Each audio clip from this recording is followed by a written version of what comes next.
जैसे कि आपको पता है कि ईरान के प्रेसिडेंट जो है वो हेलीकॉप्टर हादसे में जो है वफात पा चुके हैं। उनके साथ हुसैन आमिर अब्दुल्ला जो उनके वजीर खारजा थे, और साथ में 7 और गवर्नमेंट ऑफिशियल जो थे वो वफात पा चुके हैं, जो कि मैंने पिछली वीडियो में उनकी रीजन भी बता दी थी कि वो क्या हुआ है। वो आप जाके वहां पर देख सकते हैं कि उसकी रीजन क्या है। अब चलते हैं कि ईरान का प्रेसिडेंट न्यू कौन होगा, नया फुल प्रेसिडेंट कौन होगा। अभी फिलहाल ईरान में वाइस प्रेसिडेंट जो था उसको बना दिया है एज मोहम्मद मुखबिर को एज प्रेसिडेंट, लेकिन न्यू फुल प्रेसिडेंट जो है वो ईरान ने ऐलान किया है कि 50 दिन में हम इलेक्शन करवा के लाएंगे। अब चलते हैं कि ईरान का इलेक्शन कैसे होता है, क्योंकि ये पाकिस्तान और इंडिया की तरह नहीं होता, बांग्लादेश की तरह। इनका जो सिस्टम है प्रेसिडेंट को लाने का वो बहुत ही कॉम्प्लेक्स है। तो चलते हैं इस तरफ। असल में ये होता है कि जो ईरान का सुप्रीम लीडर होता है, जो मोस्ट पावरफुल पर्सन होता है ईरान का, वो ऐसे करता है कि 6 फैगिस की टीम बनाता है, अपॉइंट करता है 6 बंदों की। फैगिस कौन होते हैं? वो बंदे होते हैं जो इस्लामिक क्लास को जानते हैं, इस्लामिक कवानीन को, जिन्होंने फिक्का पढ़ा होता है, जिन्होंने शरिया पढ़ा होता है, कानून साजी पढ़ी होती है इस्लाम की। वो 6 बंदों की टीम अपॉइंट करता है सुप्रीम लीडर। उसके बाद 6 चीफ जस्टिस ऑफ ईरान जो होता है उसको किसने अपॉइंट किया होता है? सुप्रीम लीडर ने। दूसरी तरफ से ये चीफ जस्टिस प्रेजेंट करता है ज्यूरिस्ट की कुछ जजों की टीम को पार्लियामेंट के सामने। बहुत से नाम होते हैं, बहुत से जजों को प्रेजेंट करता है पार्लियामेंट के सामने चीफ जस्टिस, जिसको अपॉइंट सुप्रीम लीडर ने किया होता है। वो पार्लियामेंट सेलेक्ट करती है फिर 6 जजेस को, 6 जूरिस्ट को। ये भी कानून साज होते हैं, लेकिन ये सिर्फ फिक्का या उसको नहीं जानते बल्कि पूरे ईरान की कानून को जानते हैं।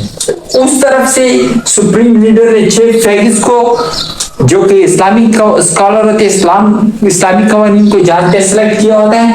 और इस तरफ से चीफ जस्टिस को सिलेक्ट करके सुप्रीम लीडर वो फिर पार्लियामेंट के सामने चीफ जस्टिस प्रेजेंट करता है ज्यूरिस्ट को। उनको फिर पार्लियामेंट सेलेक्ट करती है उनमें से 6 को।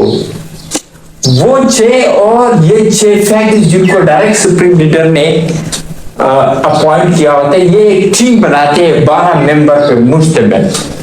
इस टीम को फिर गार्डियन काउंसिल कहते हैं।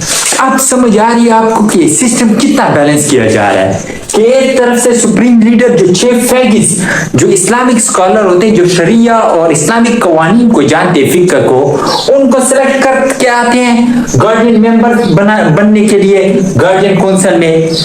और इस तरफ से जो है चीफ जस्टिस को इन्होंने सिलेक्ट किया होता है सुप्रीम लीडर ने, जो आके पार्लियामेंट के सामने अपने ज्यूरिस्ट को पेश करते हैं, जिनमें से फिर 6 ज्यूरिस्ट को सिलेक्ट किया जाता है, जो कि आगे गार्डियन काउंसिल का मेंबर बनता है, जो कि पूरे ईरान की कवानीन को जानते हैं ये ज्यूरिस्ट।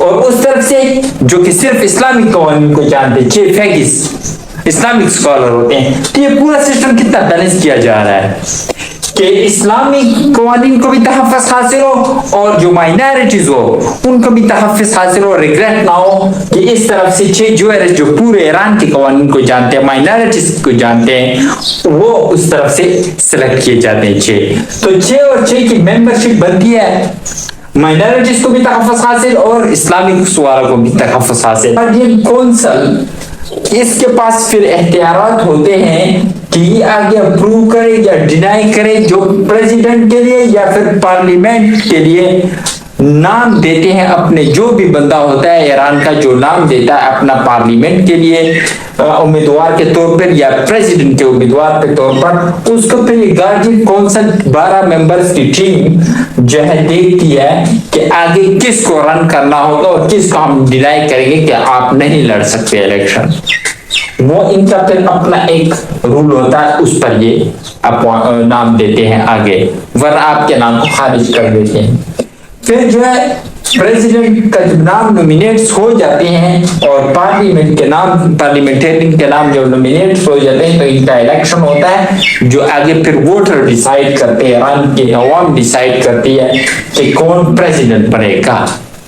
अब चलते हैं एक और बात की तरफ कि ठीक है सुप्रीम लीडर ने ये तो कर दिया, लेकिन सुप्रीम लीडर को कौन बनाता है, ये सवाल पैदा होता है। तो आइए चलते एक और तरफ। सुप्रीम लीडर को बनाने के लिए 290 मेंबर्स की टीम होती है जिसको मजलिस कहते हैं। इसका हर 4 साल बाद इलेक्शन होता है कि ये 290 मेंबर्स को इलेक्ट किया जाए। इसको फिर वोटर्स जो है सिलेक्ट करते हैं ये 290 मेंबर्स को। इसको मजलिस कहते हैं। ये 4 साल बाद इलेक्शन होता है और ये किसके लिए रिस्पॉन्सिबल होते हैं कि क्या कानून पास करना है और क्या कानून नहीं पास करना। ये टोटली लेजिस्लेशन करते हैं। और वोटर्स ने जो है 88 मेंबर्स को सिलेक्ट किया होता है जिसको असेंबली ऑफ एक्सपर्ट्स कहते हैं। ये 88 मेंबर्स रिस्पॉन्सिबल होते हैं कि ये देखें, सुप्रीम लीडर की मॉनिटरिंग करें कि वो क्या काम कर रहा है और क्या नहीं कर रहा, उसकी मॉनिटरिंग करते हैं क्या गलत कर रहा है और क्या ठीक कर रहा है। इसके पास इख्तियारात होते हैं, ये सुप्रीम लीडर को हटा सकते हैं और यही सुप्रीम लीडर को लाते हैं। इनका इलेक्शन 88 मेंबर का हर 8 साल बाद होता है। हर 8 साल बाद ये 88 मेंबर्स को सिलेक्ट किया जाता है वोट के जरिए। ये 8 मेंबर्स रिस्पॉन्सिबल होते हैं सुप्रीम लीडर को लाने के लिए और सुप्रीम लीडर इस प्रोसेस के थ्रू प्रेसिडेंट को इलेक्ट करता है कि नेक्स्ट प्रेसिडेंट कौन होगा।